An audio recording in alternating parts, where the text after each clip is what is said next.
परमेश्वर शिव बोले, उत्तम व्रत का पालन करने वाले, हरे विष्णु, अब तुम मेरी दूसरी आज्ञा सुनो।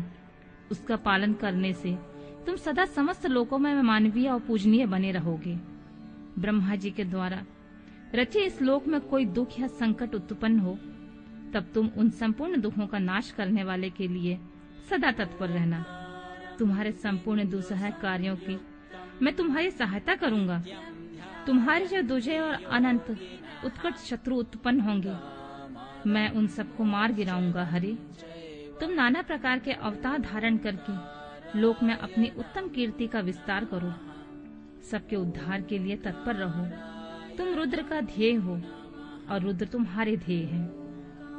तुम में और रुद्र में कुछ भी अंतर नहीं है।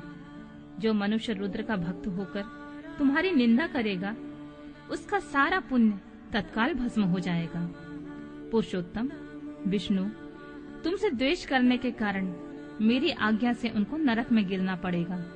यह बात सत्य है, सत्य है, इसमें कोई संशय नहीं है। तुम इस लोक में मनुष्य के लिए विशेषतः भोग और मोक्ष प्रदान करने वाले और भक्तों के ध्येय तथा पूज्य होकर प्राणियों का विग्रह तथा अनुग्रह करो। ऐसा कहकर भगवान शिव ने मेरा हाथ पकड़ लिया और श्री विष्णु को सौंपकर उनसे कहा, तुम संकट के समय सदा इनकी सहायता करते रहना। सबके अध्यक्ष होकर सबको भोग और मोक्ष प्रदान करना तथा सर्वदा समस्त कामनाओं का साधक एवं सर्वश्रेष्ठ बने रहना।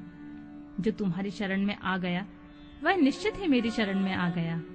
जो मुझ में और तुम में अंतर समझता है वह अवश्य नरक में ही गिरता है।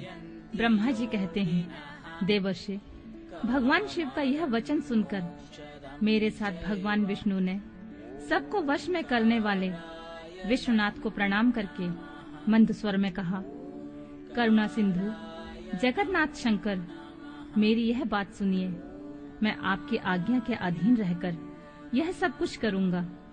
स्वामिन, जो मेरा भक्त होकर आपकी निंदा करे, आप उसे निश्चित ही नरकवास प्रदान करें।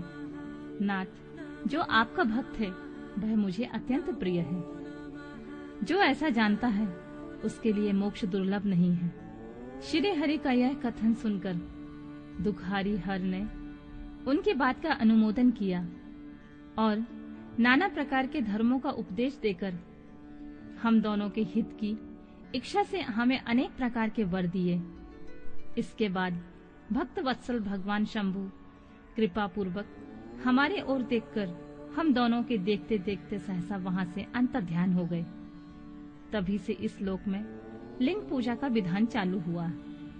लिंग में प्रतिष्ठित भगवान शिव भोग और मोक्ष देने वाले हैं। शिवलिंग की जो वेदी या अर्धा है वह महादेवी का स्वरूप है और लिंग साक्षात महेश्वर का लय का अधिष्ठान होने के कारण भगवान शिव को लिंग कहा गया है, क्योंकि उन्हीं में निखिल जगत का लय होता है। महामुनि, जो शिवलिंग के समीप कोई कार्य करता है उसके पुण्य फल का वर्णन करने की शक्ति मुझ में नहीं है।